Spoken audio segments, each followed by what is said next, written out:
Bismillahirrahmanirrahim. Assalamualaikum warahmatullahi wabarakatuh.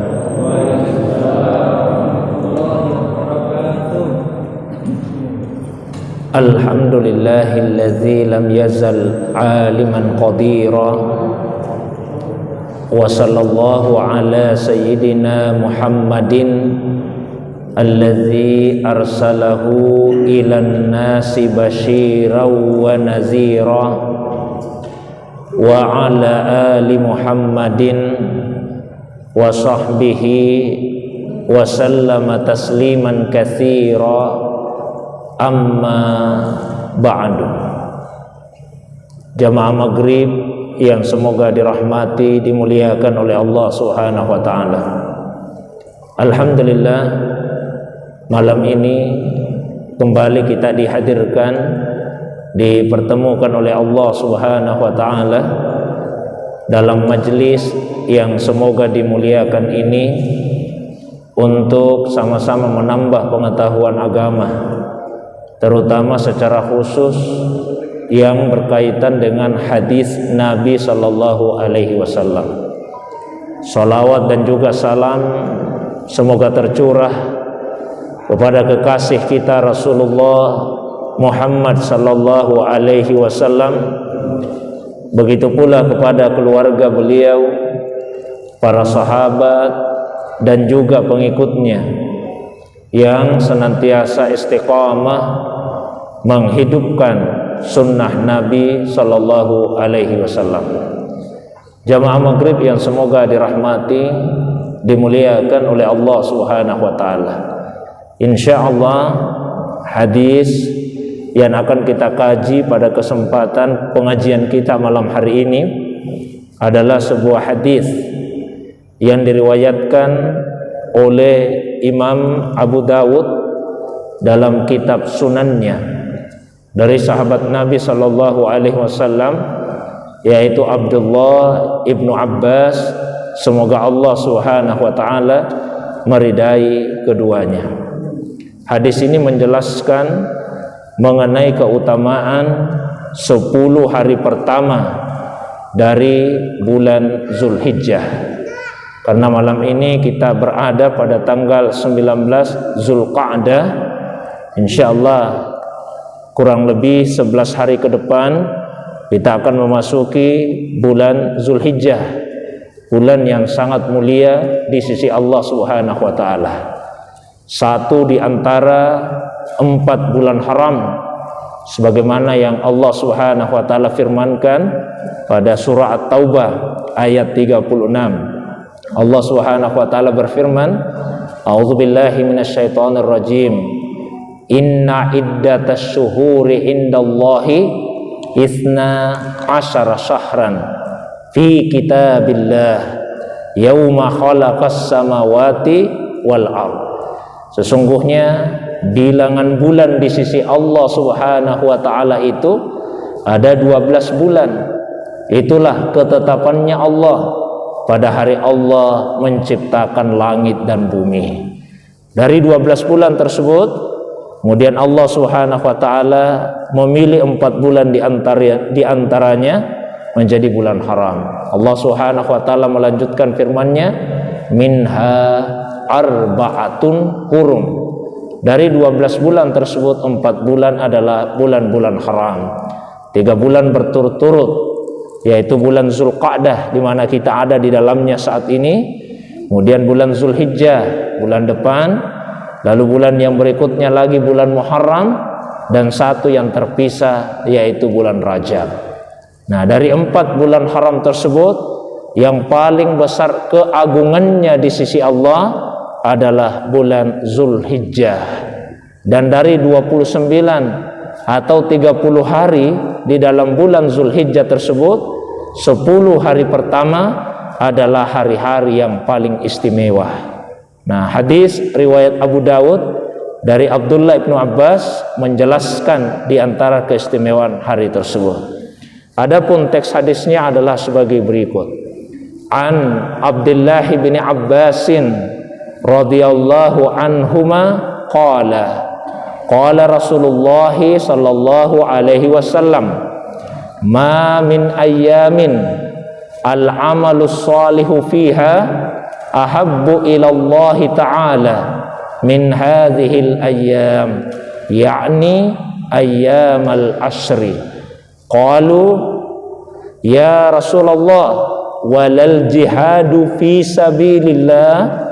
Qala walal jihadu fi sabilillah illa idza kharaja rajulun fi sabilillahi binafsihi wa malihi falam yarji min zalika bisyai'in, rawahu Abu Dawud. Yang artinya dari Abdullah ibnu Abbas, semoga Allah meridai keduanya, yaitu Abdullah dan Abbas bapaknya.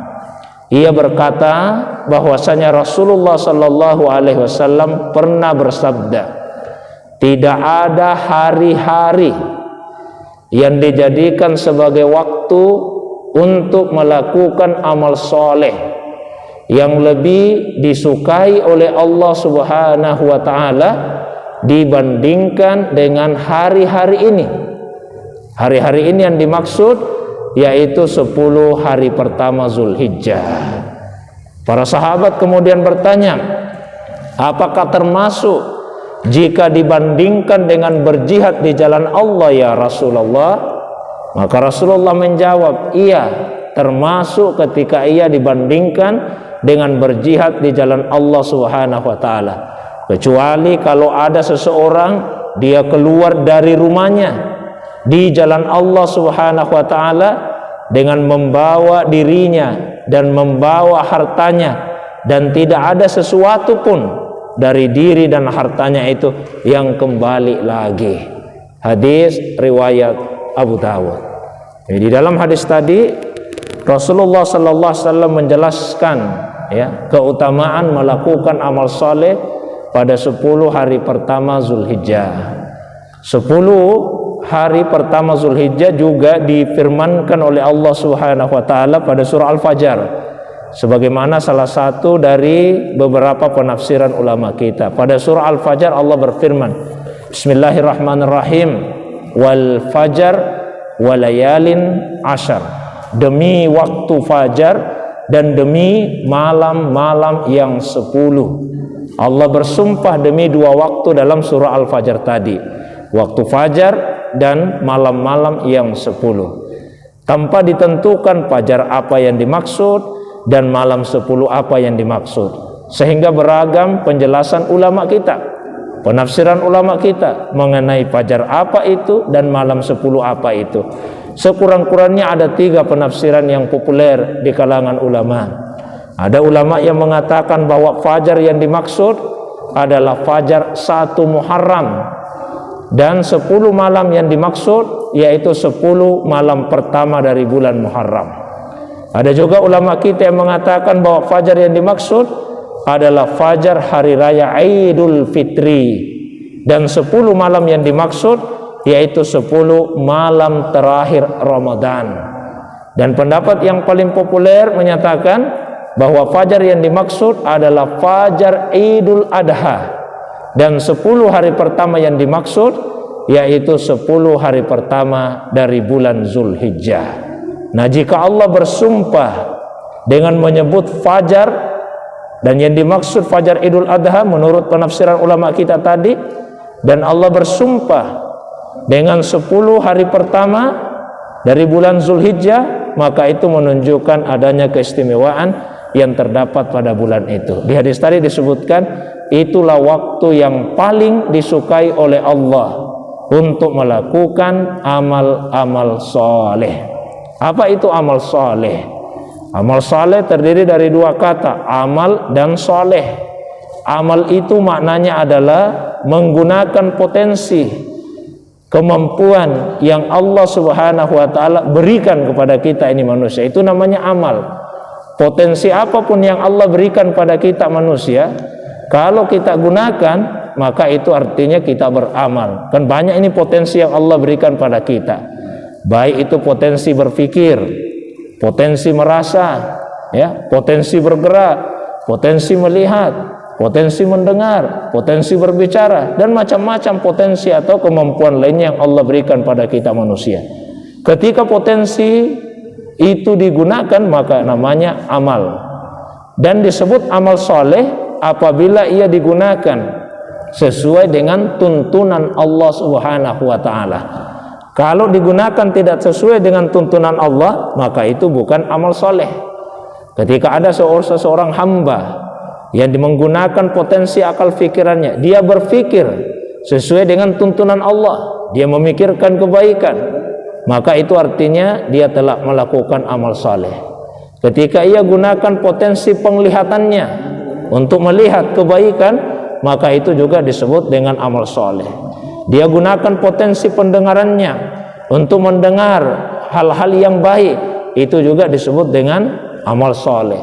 Dia gunakan potensi lisannya untuk mengucapkan perkataan-perkataan yang baik, itu juga adalah amal soleh. Jadi amal soleh ini maknanya sangat umum, menggunakan potensi apapun yang diberikan oleh Allah Subhanahu wa ta'ala kepada manusia sesuai dengan tuntunan dari Allah Subhanahu wa ta'ala.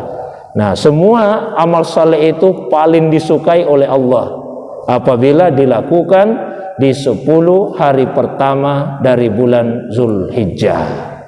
Nah, secara khusus para ulama kita kemudian membuat rincian bahwa di malam harinya dianjurkan untuk memperbanyak melaksanakan sholat malam, kemudian membaca Al-Quran dan berzikir. Jadi gunakanlah malamnya di 10 hari pertama, perbanyak sholat malam. Kita tambah intensitasnya dibandingkan dengan malam-malam yang sebelumnya atau dibandingkan malam-malam yang lain. Kita tambah kesungguhan kita membaca Al-Quran. Kita perbanyak ya, zikir kita ya, baik zikir dalam arti menyebut namanya Allah ataupun zikir dalam arti mengingat kemahabesaran dari Allah Subhanahu wa ta'ala. Kemudian di siang harinya dimanfaatkan untuk berpuasa. Kalau ada yang mampu, laksanakanlah puasa sejak dari tanggal 1 Zulhijjah sampai pada tanggal 9 Zulhijjah. Nah, ini di hadis disebut dengan Siyamul Asri, puasa 10. Ya, meskipun jumlahnya yang sesungguhnya 9. Jadi dianjurkan berpuasa dari tanggal 1 Zulhijjah sampai tanggal 9 Zulhijjah. Bahkan menurut Hafsah radhiyallahu anha, salah seorang istri Rasulullah sallallahu alaihi wasallam, puasa selama 9 hari di awal Zulhijjah itu termasuk puasa yang tidak pernah ditinggalkan oleh Rasulullah sallallahu alaihi wasallam. Bahkan jamaah sekalian, kalau kita banding-bandingkan antara puasa 9 hari Zulhijjah dengan puasa 6 hari di bulan Syawal, masih jauh lebih kuat anjuran untuk melaksanakan puasa 9 hari di bulan Zulhijjah itu. Ya, kenapa saya katakan demikian? Kalau puasa 6 hari di bulan Syawal itu tidak disepakati oleh semua ulama kita. Ya, meskipun dalam mazhab Syafi'iyah yang umum diikuti di Indonesia, begitu juga mazhab Hanabilah, itu dipandang sebagai amalan sunnah. Tapi kalau menurut Imam Abu Hanifah dan menurut Imam Malik, puasa Syawal itu hukumnya makruh. Nah, mungkin ini terdengar aneh, Pak. Tapi seperti itulah pandangan kedua ulama tadi. Ya, dengan alasan yang berbeda. Kalau menurut Imam Abu Hanifah, jangan lagi ada kesan kita ingin menambah-nambah dari puasa yang sudah diwajibkan oleh Allah Subhanahu wa ta'ala, yaitu puasa Ramadan. Kalau Imam Malik beralasan bahwa beliau tidak pernah menjumpai di masanya di Madinah ada ulama yang melaksanakan puasa 6 hari di bulan Syawal tersebut. Ya, sementara amal ahli Madinah, perbuatannya penduduk Madinah itu menjadi salah satu dalil syar'i di dalam mazhab Malikiyah. Ya, tapi meskipun demikian, tentu yang rajih insyaallah yang kuat bahwa ini sunnah. Tapi yang ingin saya sampaikan adalah bahwa dibandingkan dengan kesunahan berpuasa di bulan Syawal itu masih jauh lebih kuat berpuasa selama 9 hari pada awal Zulhijjah. Dengan alasan yang kedua, kalau puasa Syawal sifatnya itu sunnah qauliyah, ucapan Nabi sallallahu alaihi wasallam. Ya, tidak ditemukan riwayat yang menceritakan bahwa Nabi puasa 6 hari di bulan Syawal. Tapi kalau puasa di awal Zulhijjah itu memang diamalkan oleh Rasulullah sallallahu alaihi wasallam seperti yang disebutkan oleh Hafsah, bahwa ini termasuk puasa yang tidak pernah ditinggalkan oleh Rasulullah sallallahu alaihi wasallam. Nah, kalau tidak bisa puasa selama 9 hari di bulan Zulhijjah tersebut, tidak bisa 9 hari ini, maka puasalah sebanyak yang kita mampu.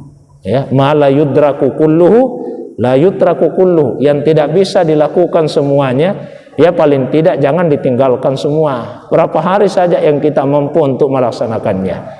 Ya paling tidak 1 hari saja, yaitu pada tanggal 9 Zulhijjah, yang lebih dikenal dengan nama puasa Arafah, karena bertepatan dengan waktu ketika jamaah haji melaksanakan wukuf di padang Arafah. Dalam sebuah hadis disebutkan, su'ila Rasulullah sallallahu alaihi wasallam an siyami yaumi Arafah. Rasulullah sallallahu alaihi wasallam pernah ditanya mengenai puasa Arafah, maksudnya mengenai keutamaan puasa Arafah. Faqala, maka Rasulullah sallallahu alaihi wasallam kemudian menjawab, ya, bahwa puasa Arafah itu tukaffirus sanatal madiyah wal atiyah, menghapus dosa 1 tahun yang lalu dan menghapus dosa 1 tahun yang akan datang.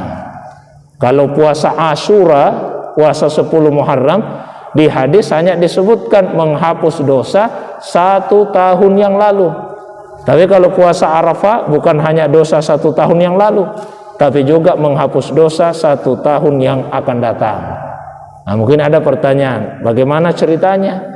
Dosanya belum dilakukan sudah dihapus 1 tahun yang akan datang. Nah, ulama kita memberikan jawaban bahwa yang dimaksud di situ paling tidak 2 pengertiannya. 1, Allah hilangkan keinginan di dalam hati kita, atau paling tidak diminimalkan, dikurangi keinginan di dalam hati kita untuk melakukan perbuatan dosa, sehingga ketika keinginan untuk berbuat dosa itu dikurangi atau bahkan diangkat, dihilangkan, itu seperti Allah Subhanahu wa taala mengampuni dosa-dosa kita.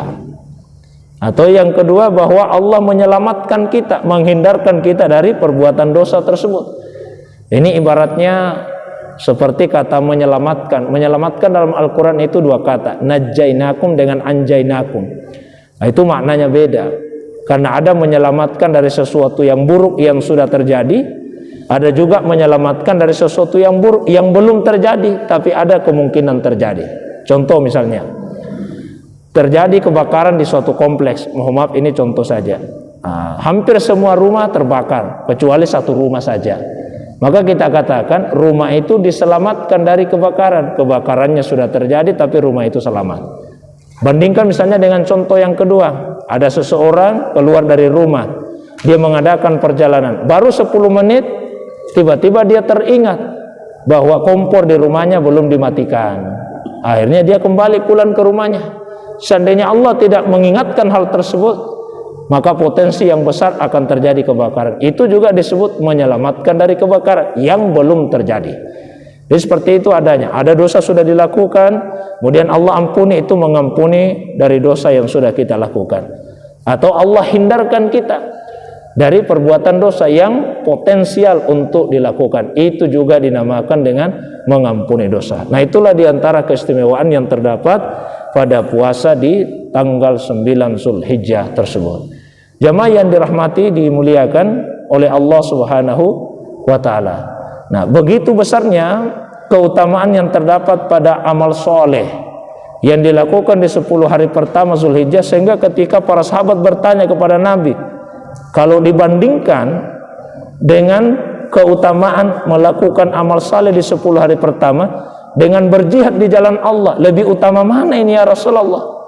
Nabi menjawab, tetap lebih utama melakukan amal saleh di 10 hari pertama Zulhijjah. Padahal kalau kita baca misalnya beberapa hadis, sungguh luar biasa keutamaannya berjihad di jalan Allah. Ada hadis yang diriwayatkan dari Abu Hurairah. Beliau bercerita, ada sahabat pernah bertanya kepada Nabi sallallahu alaihi wasallam, amal apa yang paling disukai oleh Allah? Maka Nabi kemudian menjawab, imanun billahi wa rasulihi, beriman kepada Allah dan Rasulnya. Kemudian ditanya, summa madza, setelah itu apa ya Rasulullah? Nabi jawab, al jihadu fisabilillah, setelah itu berjihad di jalan Allah.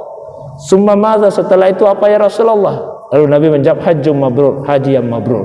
Ini besarnya keutamaan berjihad, di atas daripada haji yang mabrur, meskipun lebih dibawa daripada iman kepada Allah dan Rasulnya. Tapi ternyata amal soleh yang dilakukan di 10 hari pertama Zulhijjah itu lebih besar lagi keutamaannya daripada berjihad di jalan Allah. Yang bisa menandingi pahalanya, kalau ada seseorang yang berjihad, dia bawa semua hartanya, dia bawa dirinya, dan tidak ada yang kembali pulang. Artinya hartanya semua dihabiskan di jalan Allah, dan dia pun terbunuh di dalam jihad tersebut. Itu yang bisa menandingi keutamaan dari amal saleh pada 10 hari pertama Zulhijjah itu.